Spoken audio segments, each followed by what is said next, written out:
আমরা চিন্তা করলাম যে এমন একটা দল তৈরি করা যায় কিনা যেই দলটা সুশৃঙ্খল হবে আবার জনপ্রিয় হবে।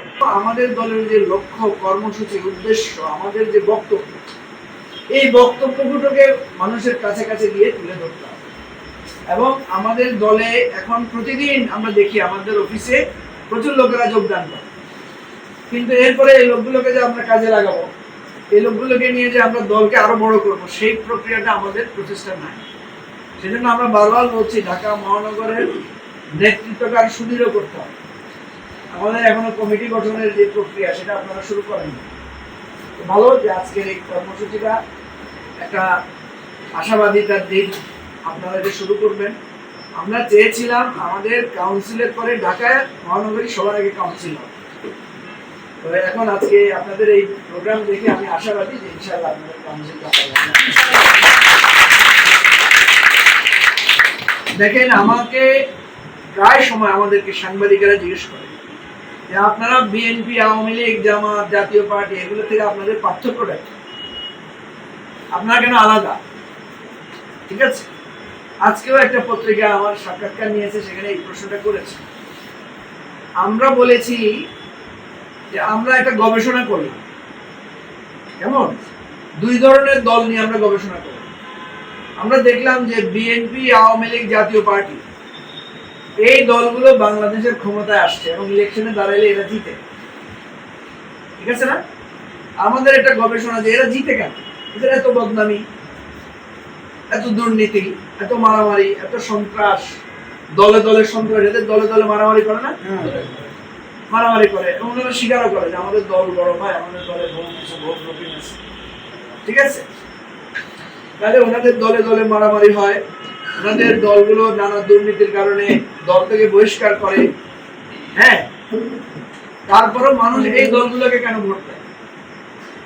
আবার কিছু দল আছে যারা খুব আদর্শগতভাবে খুব শক্তিশালী, সবাই বলে এরা খুব ভালো, নামাজ পড়ে, সুন্দর সুন্দর কথা বলে, লেখাপড়া করে, খুবই সুশৃঙ্খল, বলে না? এরকম কিছু দল আছে না? কিন্তু আমরা দেখি এই সমস্ত দলগুলো আবার পপুলার হয় না। জনগণ এদেরকে ভোট দেয় না কেন? জনগণ এদেরকে ক্ষমতায় বসে না কেন? এত ভালো, আপনাদের এটা চিন্তা হয় না? আমরা একটা গবেষণা করলাম, গবেষণা করে দেখলাম যে দলগুলো জনপ্রিয়, এই দলগুলো আবার সুসংগঠিত না, সুশৃঙ্খল না, বিশৃঙ্খল, দুর্নীতি করে।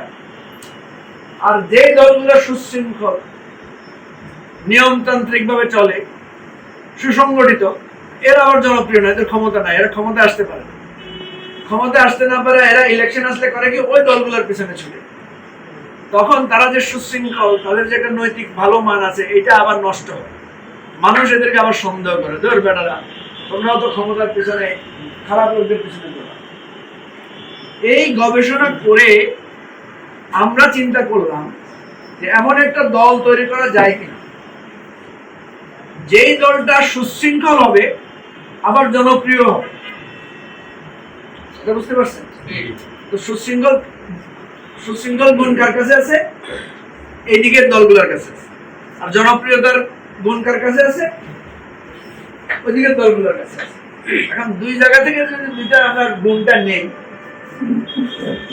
ঠিক আছে, তাহলে যারা সুশৃঙ্খল, যারা খুব সুসংগঠিত, তারা কেন সুসংগঠিত?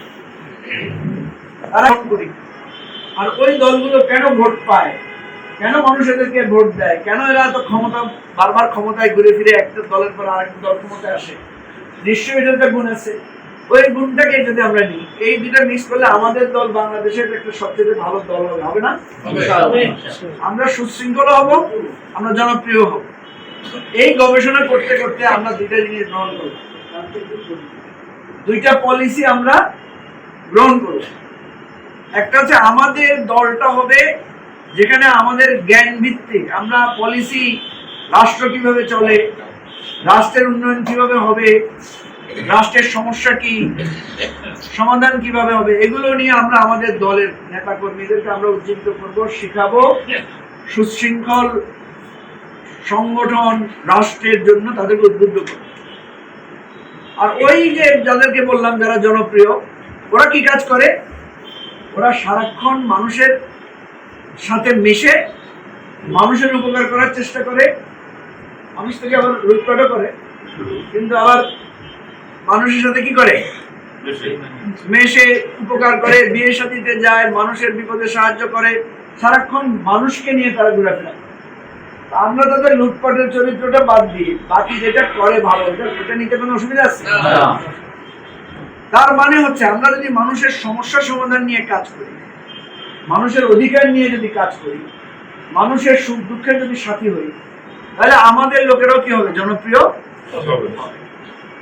আপনারা দেখেছেন আমরা বিভিন্ন দাবি দেওয়ার কথা বলার কারণে আমাদের অফিসে প্রতিদিন নানা ধরনের লোকেরা আসে, এসে আমাদেরকে ধন্যবাদ দেয় যে আপনারা আমাদের পক্ষে কথা বলছেন, আপনারা আমাদের দাবিটা তুলে ধরছেন, আপনারা আমাদের সমস্যা সমাধানের কথা বলছেন, আপনাদের দলটাকে আমরা পছন্দ করি।